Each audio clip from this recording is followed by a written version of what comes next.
renewal of mind and reconfiguration of our thoughts that we are able to position ourselves to receive all the blessings that God has set aside for us. For it is not us who are waiting for the blessing, but rather the blessing that is waiting for us to be in the right frame of mind to receive it. I hear a clarion call. It's time to rise and shine. Time to get what's mine. Yeah. Dai family, and welcome to another episode of Ask Dr. Mumbi. My name is Dr. Mumbi Saraki. How you doing? How's everything going? I really do pray, family, that you are well in all your ways. We acknowledge the ancestors in the wind. We're always so grateful to have them among us, family. They're everywhere. Let me not even say what I'm seeing in the skies. Special shout out to our Patreon family. Thank you so much for supporting us on that platform. Definitely consider supporting us there, family, so that we can continue to bring you the most pertinent news from the new earth that we hope will be, an upliftment for your life. Thanks for all the people who have emailed me, sharing their love, sharing their appreciation for the show, sharing how, when you're on a low vibe, you get good vibes from seeing some of these episodes. It's such a blessing to hear that. And that's the reason we continue doing this, because family, we're in heaven. We're in heaven on earth right now. And in fact, I am reporting from the new earth, the private collective, which is where the Dr. Mumbi Healing Center is. Family, we're manifesting things. We're moving on up. We're moving on up. We're expanding. Expansion, creation, so that we're ready for when the new earth really starts to manifest and really starts to show up and show out. And I'm telling you, it is the most exciting thing I've ever done. I feel like I'm alive again. I think some of us, Babylon, towards the end, Babylon got us good. Babylon got us real good, but it's like, I feel like I'm alive again. I feel like, those things that Babylon, that Babylon created obstructions to, that Babylon tried to block, or the Babylon people I used to interact with tried to block, tried to obstruct. All of those things are gone now. And really, I am my greatest limitation or my greatest strength. And so it's not about working on anyone else but me. And I've been getting a lot of questions, and this is kind of related to a previous show I did about people feeling like they're yo-yoing, where one day you feel happy, the next day you feel depressed, and you're wondering if there's something wrong with you. This is kind of connected to that. Several of you have been emailing me asking,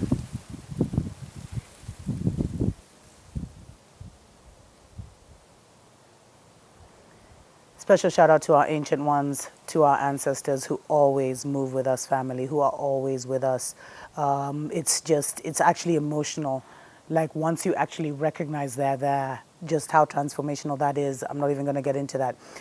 But I've been getting several emails from you guys talking about how you want to know how to navigate the new energies. The world has changed so much, and, that was the main thing. How do I deal with my anxiety? How do I, make sure Babylon doesn't get me? How do I escape the snares of Babylon? How do I move into the new reality? I get all those kind of questions, and there's so much. How do I survive in an increasingly, dangerous world? Because family, there's a world that is dying, and there's a world that's been born, that is now even learning to walk and everything. And it depends which world you're in. And the one thing I've realized as a survival technique, there's many survival techniques I could give you, but really one of the biggest survival techniques, family, is navigating and controlling your mind. That is the most important thing, especially in the seasons and times to come. And what I've noticed has been the game changer for me has been being able to bounce back from a 3D experience as quickly as possible. So for me now, the third dimension is where there's anxiety, where there's fear, where there's worry, where there's sufferation, where there's lack, there's never enough. People are always moving in never enough energy. There's just all this, there's disease, there's hatred, there's rivalry, there's jealousy, there's animosity. That is for me the third dimensional reality. But the place that I find myself is the new earth, the fifth dimension, is more of a sophisticated spiritual reality where it's about creation and creativity and expansive thoughts and, scientific thought, discussions and all these interesting things, spirituality, philosophy, and really manifesting our wildest dreams. That's where I'm at. And one thing I've found is that to remain in that high vibing, high level world where you're constantly just experiencing miracles, experiencing wow moments, experiencing like, oh my God, could this even be happening to me kind of moments, to stay in that kind of, to keep that momentum, you have to learn to identify when you fall into the Babylon reality, the Babylon matrix, and bounce out of it as quickly as possible. Learn to bounce back quickly from disappointment. Don't dwell in that energy. It's too dangerous now, family, with where we've reached, for us to dwell in anxiety, to dwell in fear. Those things will really mess with your vibration, especially if you're transitioning and you're living more in this higher level life, or if you're even wanting to get that, even if you're trying to escape, because Babylon is sucking people in. And they're kind of pulling at people's legs. You'll think you're out, and then they'll wank your leg and you'll fall and get sucked back into the hole. And so to survive Babylon, family, you have to learn to bounce back very quickly from the disappointments, the letdowns, the betrayals, the negativity from others. Don't be bent out of shape all day. You can't afford to be, literally. But you also shouldn't fake it.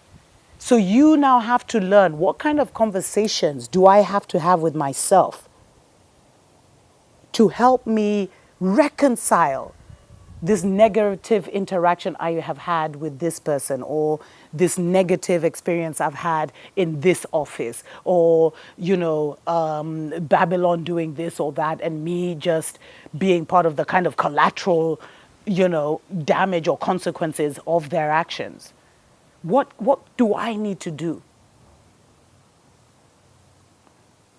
What kind of conversation? And that's one thing I've learned, family, because I found that because this world is so, the 5D, the new earth is so beautiful, family, and it's so subtle. I found that the lessons continue with our spiritual team. And so my spiritual team, it's not all healing. I think we were all like tapped out with the healing and the purging and everything and doing the shadow work for the last 2 years. A lot of us just had it. It was too negative and heavy all the time. And so now there's a lightness of energy, a lightness of spirit, where we're coming alive again, family. But there are still those distractions from Babylon. And what I've found is that the greatest triggers of my past, for me, it would be in relationships and interactions, are being brought into my present, into my 5D present, to see how I'll react. And next level. And now I'm trying to adjust to the next level. And what I found is like those little things that would break me down before, whether it's a betrayal from a friendship or finding out the truth, because some of us, the family trauma, it will probably take, time to fully purge ourselves of it. We've released that energy signature, so it's no longer like gonna imprint our future. But there are still things that are being revealed once in a while. And I found that what happens when you dip into, where you're not feeling so good about yourself, where you're not feeling so good about life, where you get information or you have an interaction with a brother or a sister who just always rubs you the wrong way, always tries to bring you back to who you were and how you never did this and how you never did that and how you were goofy or how you were this. How do we overcome that?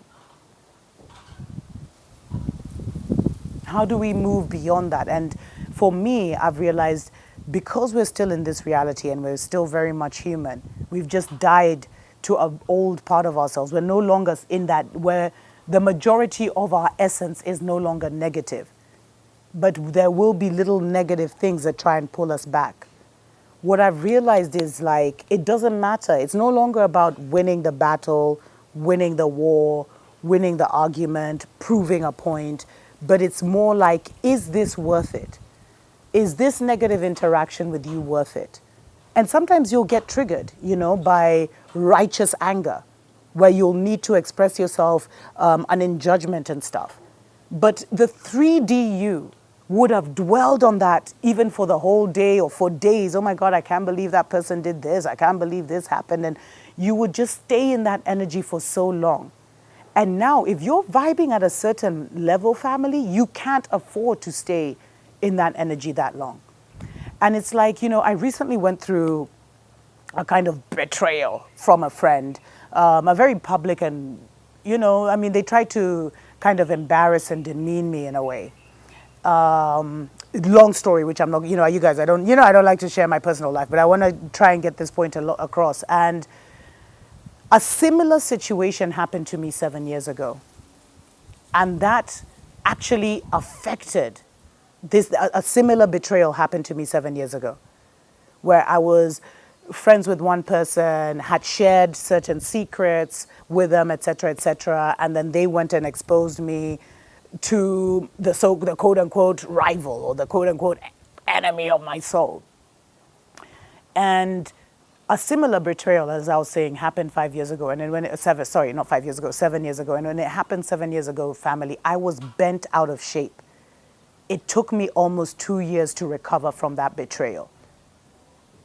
I went into internal vengeance and I gotta get back, I gotta do this, I gotta prove them wrong. And I was in that spiral for so long and I wasted so much energy on those people and places and things.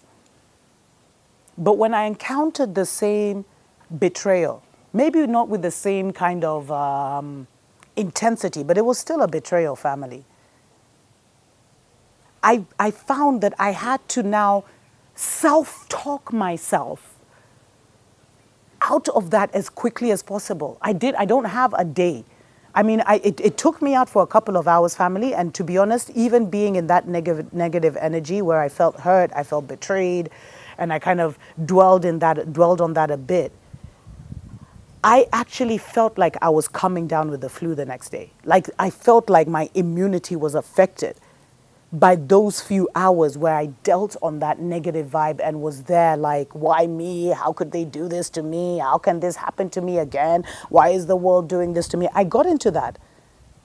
And seriously, I needed to boost up my health again. Because we're operating on such high levels. We're in the heavenlies, family. A lot of us who have done the work, if you've been following me for a couple of years and you've been working on your awakening, you're operating on a different level energetically. And there may not be any reinforcements around you to confirm it to you, but you have to know that for yourself. And knowing that you're a new breed, you're a new you. I'm not the Dr. Mumbi of even last year, family. I am in a totally new vibration, moving in a totally new pace. Which means I've embodied a higher version of myself, a version of myself that is more creative, that is more imaginative, that is more, open and just loving and giving and just filled with wonder and joy and looking, with that childlike innocence to my day. That is my new reality. And so one of the things I've realized that we need to develop as a skill is bouncing back from disappointment. Whatever you need to tell yourself, you need to learn to bounce back. If you need to purge, if that thing enters your heart chakra and you feel a need to purge and release it, learn to go into the toilet and cry and get that out of your system and keep it pushing. Keep it moving, family. We don't have time because that is no longer our primary reality. That is no longer our primary experience. And so we should not be giving it the over attention. We shouldn't be over dramatizing it. And I'm not playing this down, family. But we need to bounce back quickly. Even if one of your nearest and dearest transitions into the next world, you should be already able to tell your mind, or let you know, like, you should already be able to have that conversation in your mind, because there is a silent witness and then there's a higher being in your mind that's constantly talking to you, a spiritual team. You should be able to have a conversation where you know that death isn't real. They've transitioned to the spiritual world. They're still here in spirit. It's just their body that has gone. So that you don't get into that depressive cycle of, oh my God, I'm lost. There's no time for that. And literally, family, when you start operating on these high levels, you can't even entertain that in yourself. And that's why it's also extremely critical to do the daily cleansing, to do a daily assessment of yourself, to make sure, you know, the way they say don't go to sleep angry or whatever in one of the scriptures and stuff like that, like, as an extension to that, to make sure that when you are going to sleep, you are free from your day. And all that is left is excitement for what is coming next. And I've had to develop a certain mechanism, especially when you suffer like a betrayal or an injustice. You have to know that karma is real. You have to like know in your heart that they will pay for what they've done to you. But if you now try and make them pay, you now pull yourself back into the matrix and the Babylon reality that you're trying to leave. So whether it's to even just tell yourself, they're not going to get away with this, they will pay, you can even make that part of your mantras. But don't carry that. We've done so much, family, to release all this baggage. Don't accumulate new baggage as you're transitioning into your new you, the new earth. Learn to drop that baggage. You pick it up here, you drop it here, and you keep it moving. Learn that skill. And if you'd like me, you know, to go into some of the ways to do that, let me know in the comments below. Or if you do know some ways to do that, family, that have worked for you, definitely share them. I'm sure it will bless someone's life. If you'd like to support the channel, definitely consider joining our Patreon, sending us a love donation, or buying our new ringtones and our new theme song. But until next time, family, stay uplifted. Stay uplifted, family. Because literally, it's a matter of heaven or hell. I hear a clarion call. It's time to rise and shine. Time to get what's mine, yeah. And I want it all, beyond the riches of the world, to the promises of God for my life.